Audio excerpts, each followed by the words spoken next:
Bonjour à tous, bienvenue sur ce podcast Réveille ta conscience. Je suis Valérie Bertin, facilitatrice certifiée des outils d'Access Consciousness.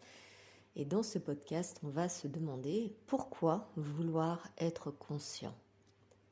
Et j'aimerais commencer par déjà aborder une définition de ce que c'est que la conscience, parce qu'il y a beaucoup de fausses informations et de mensonges qui sont propagés là au dehors et qui font qu'on n'a pas de clarté sur ce que c'est vraiment d'être conscient. Donc, j'adore la définition du fondateur d'Access Consciousness, Gary Douglas, qui stipule que la conscience inclut tout et ne juge rien. Tout est inclus, absolument tout le monde, toutes les énergies, toutes les personnes, tous les animaux, toutes les formes de vie, et absolument tout, et rien n'est exclu. Il ne s'agit pas de classifier, comme certaines personnes le font, le positif du négatif. Il s'agit de tout inclure, y compris le bon, le mauvais, l'horrible, la guerre, les tremblements de terre ou toute forme de choses que on a cataloguées dans cette société comme étant négatives. Tout est inclus et pourtant rien, absolument rien n'est jugé comme bon ou mal. Il s'agit d'avoir un regard neutre, en quelque sorte, sur la situation.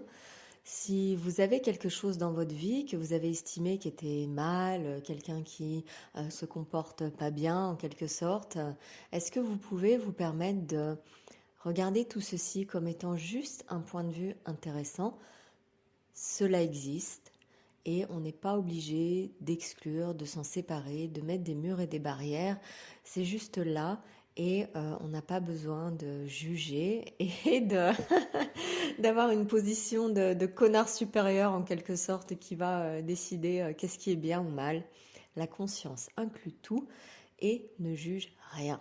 Alors pourquoi vouloir être conscient dans cette société, sur cette planète où il y a tellement de choses horribles, entre guillemets, qui se produisent, et si on arrivait à sortir de toute forme de signification, si les choses ne se produisaient pas pour une raison particulière, et si juste c'était là et on pouvait voir toute chose telle qu'elle est, pas comme on voudrait qu'elle soit. Je vais donner un exemple qui est extrêmement simple. Si vous êtes en relation avec quelqu'un, en relation amoureuse par exemple, est-ce que vous êtes tout le temps en train d'essayer de changer la personne pour qu'elle corresponde à vos attentes, ou est-ce que vous êtes dans le laisser être et vous pouvez avoir de la clarté sur la personne, sur ce qu'elle va faire, pas faire, et avoir vraiment conscience de ce qu'elle est intégralement, sans apporter les lunettes roses, entre guillemets, cette espèce de filtre qu'Edith Piaf a si bien chanté en chanson dans La vie en rose. Et si on enlevait tous ces filtres et qu'on voyait vraiment les gens tels qu'ils sont exactement, avec, bah oui, tous leurs petits défauts, et à pas vivre dans une illusion que tout le monde est gentil, que tout le monde va bien se comporter ou être de votre côté, parce que c'est dans ces moments-là où justement on coupe notre conscience de quelqu'un que, eh bien, il nous arrive des désastres. Chaque problème dans notre vie est créé à partir d'un moment d'inconscience. Alors, prenez une situation par exemple dans votre vie où, entre guillemets, ça s'est tourné en catastrophe. Quel est le moment où vous avez su, vous saviez que ça allait se produire? Quel est le moment où vous avez coupé votre conscience et vous avez mis ce filtre rose positif et vous vous êtes bercé de mensonges, vous vous êtes raconté plein de mensonges à vous-même et vous vous êtes dit oui, tout ira bien, et je suis désolée, on n'est pas dans le monde des bisounours, il y a plein de choses vraiment horribles sur Terre, des gens qui sont foncièrement méchants et prêts à prendre avantage sur vous. Et si vous pouviez voir toutes ces personnes telles qu'elles sont et que vous enleviez tous vos filtres et que vous ayez la conscience de comment ils se comportent. Et en général, ce qui permet d'avoir de la clarté, c'est de regarder qu'est-ce qu'ils font, quels sont leurs actes et qu'est-ce qu'ils choisissent. Ça permet d'avoir énormément de clarté sur ce que ces gens choisiront probablement dans le futur quand on voit ce qu'ils choisissent actuellement et sans avoir l'attente qu'ils vont changer, qu'ils vont d'un coup devenir bons, etc.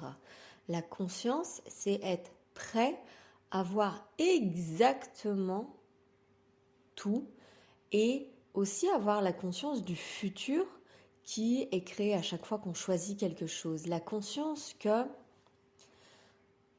tout dans l'univers est là pour nous soutenir. La conscience que on n'est pas foutu et qu'on peut demander beaucoup plus grand et on peut demander aussi à avoir beaucoup plus de conscience que ce qu'on a actuellement. Il y a beaucoup de méthodes métaphysiques qui disent que avoir les yeux ouverts ou faire de la méditation, c'est être conscient. Hélas, ce n'est pas le cas. Avoir les yeux ouverts, c'est juste être réveillé, c'est pas être conscient de comment le monde fonctionne. Et si c'était le cas et si ça marchait, je pense qu'on serait au courant qu'avoir les yeux ouverts, ça suffirait. Mais malheureusement, ce n'est pas le cas. Et pour augmenter sa conscience des choses, vous pouvez juste demander qu'est-ce qu'il faudrait pour que j'ai conscience de ce qui se passe autour de moi et qu'est-ce qu'il faudrait pour que j'ai un peu plus de conscience chaque jour et surtout ne pas aller dans ce monde des bisounours où tout est beau dans le meilleur des mondes, car ça n'est pas le cas. Il y a vraiment des choses pas cool qui se passent et si justement avoir conscience de tout autour de vous, ça pouvait vous permettre, d'échapper un accident de voiture parce que vous avez conscience que c'est pas le moment de prendre le volant ou d'avoir ce qu'on appelle l'intuition aujourd'hui, mais qui est en fait la conscience du futur qui est créé que il faut pas aller à tel endroit. Si vous prenez le tsunami qui a eu lieu en Asie c'était quand? En 2004, il se trouve que un jour avant, tous les animaux se trouvaient dans les collines en hauteur avant que le tsunami ravage absolument tout. Les animaux sont-ils conscients? Oui, absolument. Et c'est seulement les humains qui étaient totalement inconscients qui sont restés proches de la plage. Ils ont coupé leur conscience et qu'est-ce qui en a résulté? C'est que ils sont morts parce qu'ils n'ont pas voulu être conscients qu'il y avait un désastre qui allait se produire. Donc, est-ce que vous êtes prêts à avoir conscience d'absolument tout, y compris le bon, le mauvais et l'horrible? Et si ça pouvait vous sauver la vie, quoi d'autre est possible?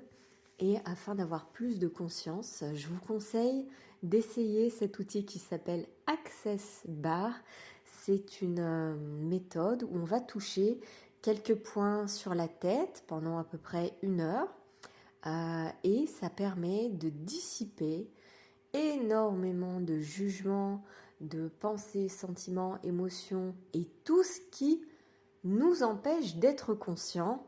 Et ça fait à peu près 5 ans bientôt que je reçois les bars 1 fois par semaine et maintenant j'ai vraiment beaucoup plus de conscience et ça m'a tellement simplifié la vie dans tellement de situations.